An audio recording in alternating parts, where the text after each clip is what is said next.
안녕하세요, 샤베리 이준입니다. 여러분들 일본어 잘하고 싶으시죠? 근데 일본어를 잘하고 싶다는 게 일본말로 말하는 걸 잘하고 싶은 건가요? 아니면 일본어 능력 시험에서 높은 점수를 받고 싶은 건가요? 혹시 일본어로 말하는 걸 잘하고 싶어서 여기 오신 거면 정말 잘 오셨습니다. 근데 혹시 시험에서 좋은 점수를 받고 싶어서 여기 오신 거면은 지금 바로 뒤로 가기 누르셔서 다른 영상을 보는 게 좋을 것 같아요. 왜냐? 제가 일본말로 말은 어느 정도 잘 하는데 지금도 JLPT 같은 시험은커녕 일본어를 읽는 것도 잘 못하거든요. 뭐 못하는 게 자랑은 아니지만 저보다 더 그런 걸 전문으로 하시는 분들한테 시험에 관련된 걸 배우는 게 더 현명한 선택이 아닐까 싶네요. 자, 그럼 이제 이 영상을 보고 있는 분들은 일본어로 말하는 걸 잘하고 싶은 분이라고 생각하고 이야기를 이어가 볼게요.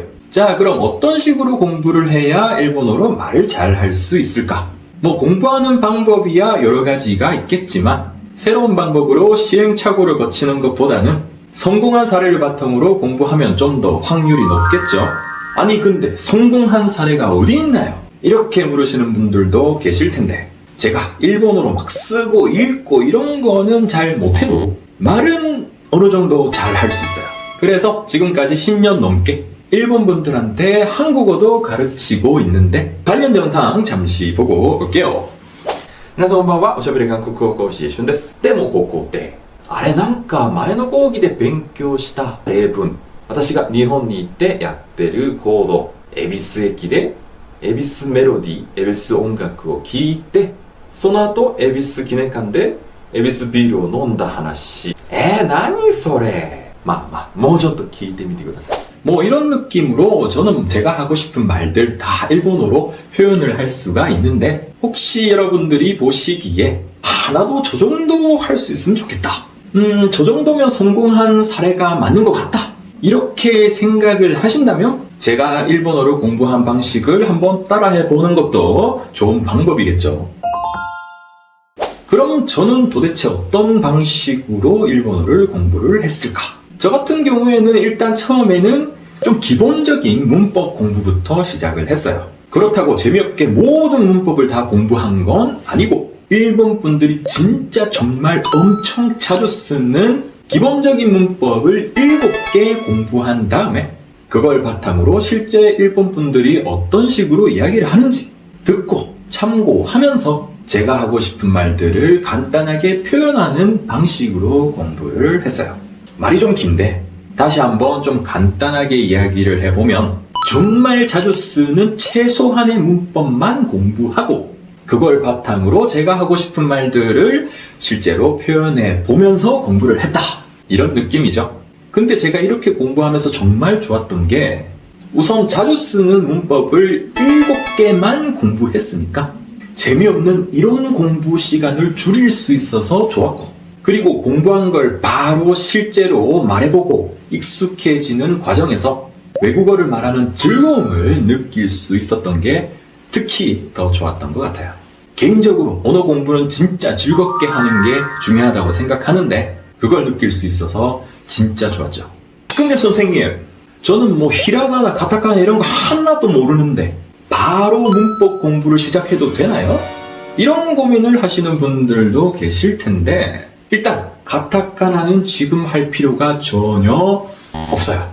이 부분에 대해서 제 얘기를 조금만 드리자면 저 같은 경우는 일본어 공부를 2006년 6월부터 2006년 12월까지 6개월 공부를 했는데 물론 그때 6개월 공부한 결과가 지금 모습은 아니지만 그래도 6개월 만에 제가 하고 싶은 말들을 어느 정도 간단하게 표현하는 건 충분히 가능했어요.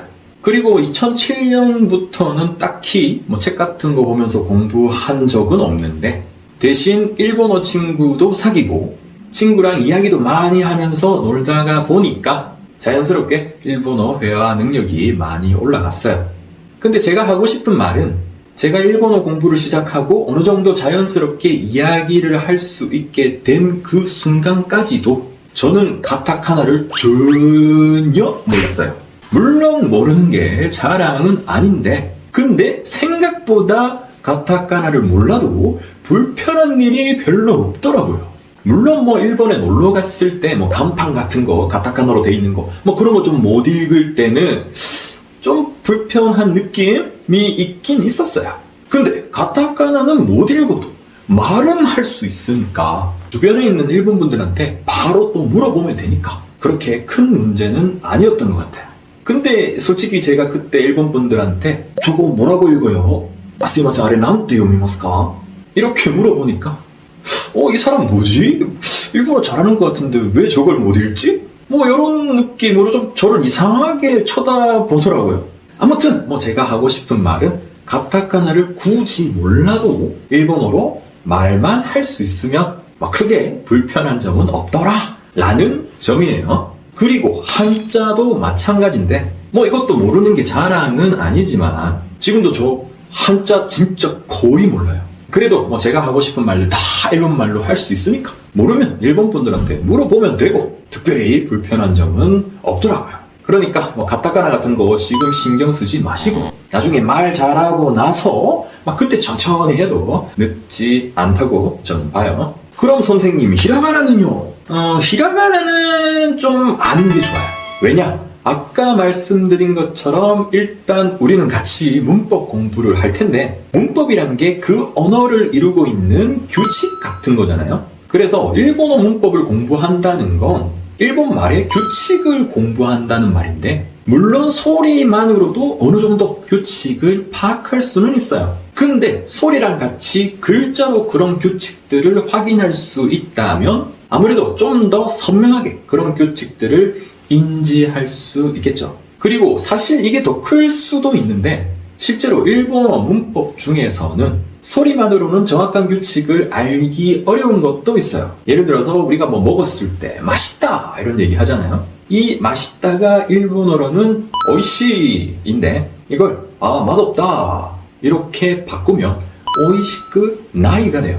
그리고 뭐 어떤 물건이나 사람을 봤을 때 와 귀엽다 뭐 이런 말 하는데 귀엽다는 일본어로 가와이예요. 또 이걸 안 귀엽다로 바꾸면 가와이쿠 나이 이렇게 되는데 이걸 듣기만으로 직관적인 규칙을 찾아보자면 어때요? 뭔가 일본어에는 오이시쿠 나이, 가와이쿠 나이 뭔가 뒤에 그 나이가 붙었을 때 부정형이 되는구나 뭐 이런 걸 발견할 수가 있겠죠. 근데 이걸 글자로 한번 확인해 보면 사실은 뒤에 그냥 그 나이가 붙은 게 아니고 오이시, 가와이노 이 부분이 그 나이로 바뀐 걸 알 수가 있어요.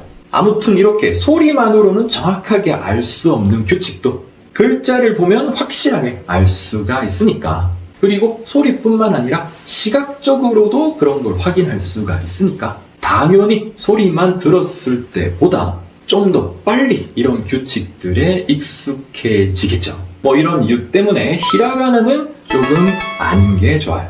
뭐 또 그렇다고 완벽하게 히라가나를 다 외우고 나서 문법 공부를 시작해야 되냐? 물론 그것도 뭐 좋기는 한데 그렇다고 히라가나를 진짜 완벽하게 다 외우고 문법 공부를 시작하려고 하면 제가 여러분들과 같이 이루고 싶은 첫 번째 목표 여러분이 하고 싶은 말들을 간단하게 표현해 보기 이 목표가 그만큼 늦어질 수도 있으니까 처음부터 너무 완벽하게 히라가나를 다 외우려고는 하지 마세요. 그냥 히라가나가 대충 이렇게 생겼구나 이 정도만 파악하시고 바로 같이 기본적인 문법 공부를 시작할 수 있으면 좋겠어요.